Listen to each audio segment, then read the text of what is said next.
Besaran UGR terdampak tol Jogja YIA berkisar antara 3 juta sampai 4 juta per meter persegi. Di Sleman tinggal menunggu pembayaran. Di Bantul masuk tahap penilaian appraisal. Dan di Kulon Progo masuk tahap identifikasi dan inventarisasi bidang. Berikut informasi selengkapnya.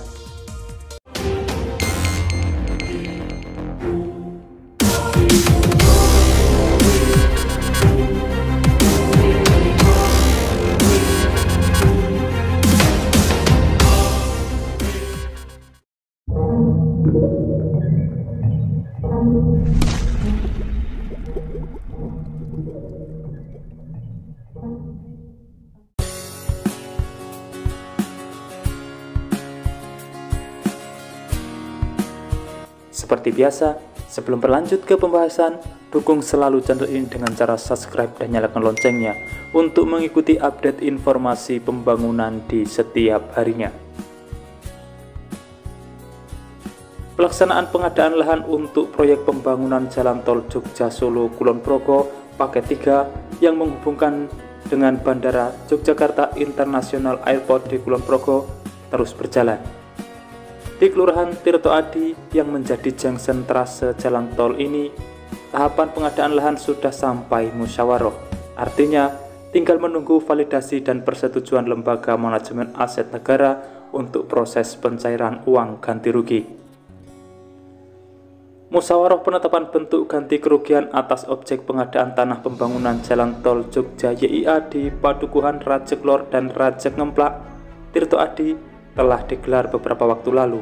Bocorannya, nilai ganti rugi berkisar di angka 3 juta sampai 4,3 juta per meter persegi.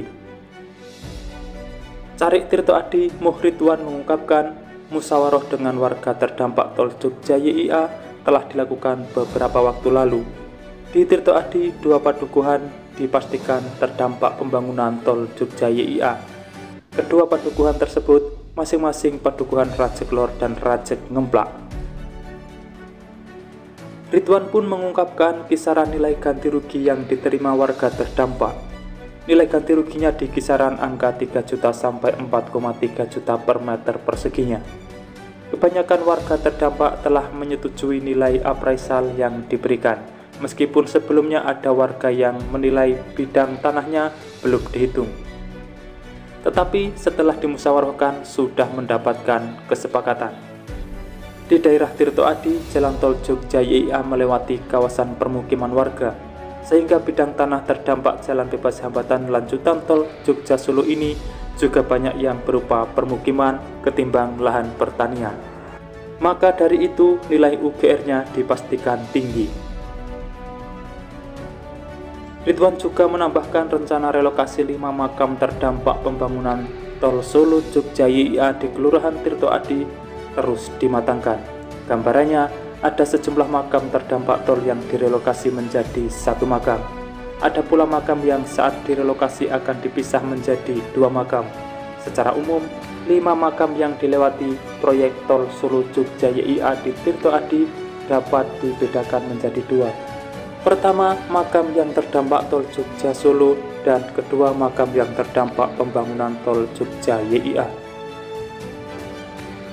Kelima makam terdampak tol Jogja Solo YIA di Tirto Adi berdiri di atas tanah kas desa, bukan tanah wakaf. Lokasi pengganti pun disiapkan pada tanah kas desa di Kelurahan Tirto Adi. Terpisah, Kepala Kantor Wilayah Badan Pertanahan Nasional DIY Suwito mengatakan, pengadaan tanah untuk proyek pembangunan jalan tol Jogja Bandara YIA terus dikebut. Pelaksanaan pengadaannya dilakukan per wilayah. Di wilayah Kulon Progo, pengadaan tanah sudah masuk tahap identifikasi dan inventarisasi bidang. Sedangkan di wilayah Bantul memasuki tahap penilaian atau appraisal. Adapun di wilayah Sleman, bidang terdampak tahapannya sudah lebih jauh. Di Sleman hampir semua bidang sudah dilakukan inventarisasi dan identifikasi. Dan ada juga yang sudah pembayaran, musyawarah, ada juga yang penilaian appraisal. Beda-beda karena timnya juga berbeda-beda. Mengingat tim pengadaan lahan diserahkan ke kantor pertanahan masing-masing kabupaten. Sebab Kanwil BPN DIY sedang fokus menyelesaikan pengadaan lahan untuk pembangunan jalan tol Jogja Solo dan Jogja Bawen. Demikian informasi yang dapat saya sampaikan untuk saat ini, semoga bermanfaat. Dan jangan lupa pantau terus channel ini untuk mendapatkan update selanjutnya. Terima kasih telah menonton dan saya pamit undur diri. Wassalamualaikum warahmatullahi wabarakatuh. Sampai bertemu di kabar menarik selanjutnya.